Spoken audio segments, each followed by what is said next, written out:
ზუგდიდში ღონისძიება დღეს 16 საათიდან დაიწყება ცენტრალური ბულვარის მიმდებარედ მოეწყო სხვადასხვა დეკორაციები, ფოტოგადასახების სტენდები და ინსტალაციები. დღესვე აინთება ქალაქის მთავარი ნაძვის ხე, გაიმართება კონცერტი.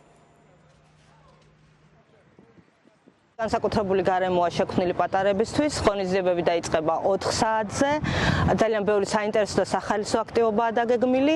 6 საათზე კონცერტს გამართავენ ზუგდიდელი ბავშვები და ანსამბლები. 7 საათზე საზეიმო დაინთება ქალაქის ცენტრალური ნაძვის ხე, ხოლო ღონისძიებები დასრულდება გალა კონცერტით. ყველასთვის საახალწლო ესეთი მზადება განსაკუთრებულ ემოციებთან არის დაკავშირებული, ამიტომ ერთად ავანთოთ ქალაქის მთავარი ნაძვის ხე და შევეგებოთ დამდეგ 2025 წელს.